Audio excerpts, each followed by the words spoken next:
Oh, sabi niya, I never side anyone or shows sympathy to his or her propaganda, political agenda. So tama yun. Kasi dito sa atin, huwag tayong magkakampi, huwag tayong kumampi sa isang side. It's because yung mga politicians sa atin, if we are talking about politicians, magkakamag-anak. Yan si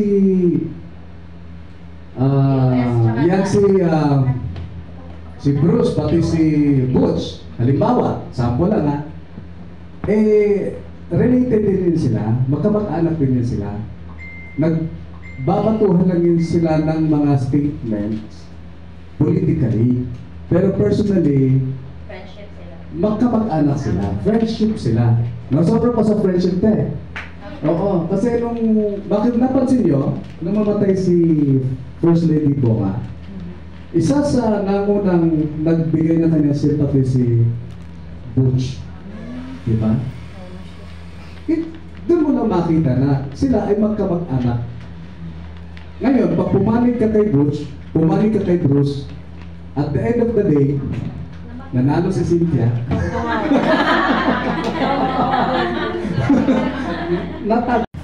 When I rendered a lecture about global ethics and journalism, global na, I delivered this piece sa Tagaytay City. Ang mga participants na writers of national dailies and some of them publishers and editors across Luzon. I was asked, sir, napakaganda ng ethics of journalism, talagang that's the idea.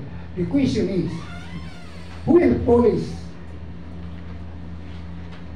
If you become as independent, partial sa isang news mo, who will police you? If you are a writer of an organization, pwede, organization. But what if you are a freelance? Ito question.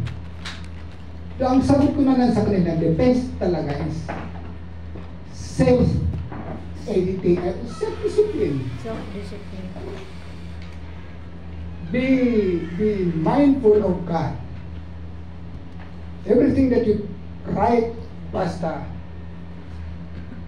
Totoo, by the way, in Islamic parlance, not all truth is good to report. Because in one of the hadith of Rasul sallallahu alaihi wasallam, ang isa sa kanang sahaba pumunta sa kanya, ya Rasulullah, mayroon akong problema. Sabi niya, anong problema? Yung asawa ko nangapit bahay. Ibig sabihin na may affair. So sabi niya, anong gusto mong gawin natin? Ano ang gusto mong gawin natin? Sabi niya, pwede ko ba ibulat? Sabi niya, una, ano ang repercussion dito? Masasaktan ng pamilya mo ang mga anak mo. So sabi niya, anong maganda? Sabi niya, just keep quiet.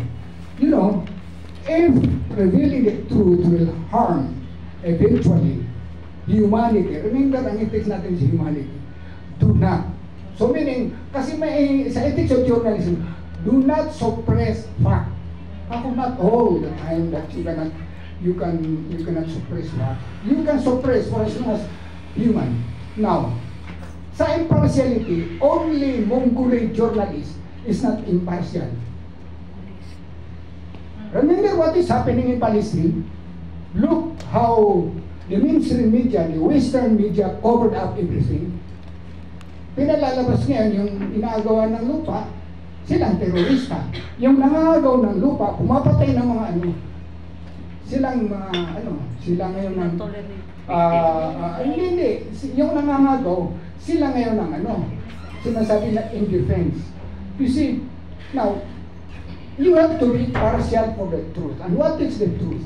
The fellow is aggressive, oppressive, neglectful, right that. Now, I'd like to, gusto ko maano nito, ito, tandaan niyo ito, konsensya mo ang sarili mong kalaban mo dyan sa ethics and journalism.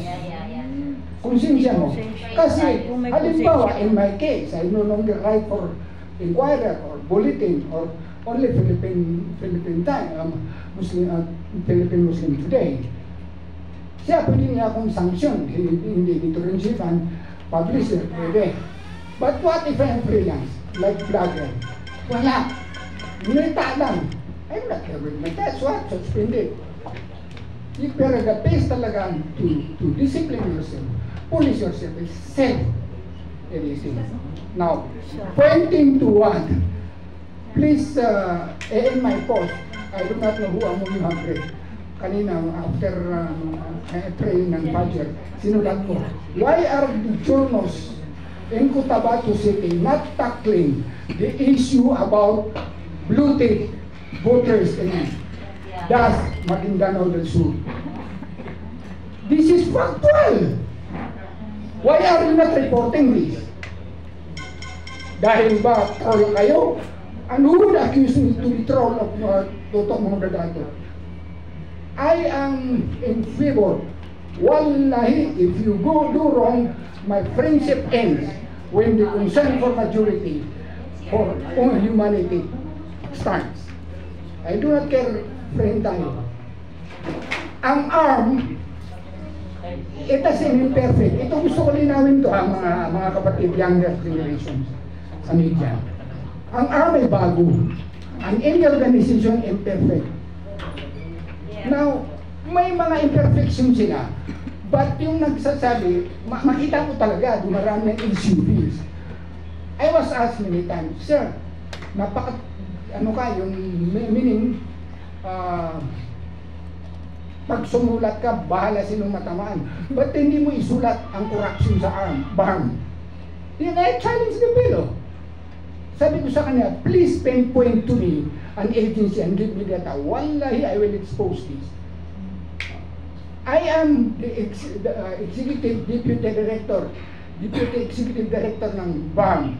I did not apply for this. I was absorbed. Tinanggap ko the economics of journalism. I'm already in the twilight of media practice.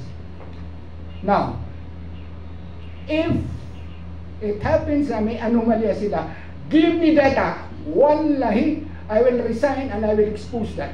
And I will give you, ito talaga tandaan nyo, isang regional governor, former, ng ARM, na-convict because of my reporting. When I was being inquired, I do not care. Magkahalo ng balat sa tinalupan.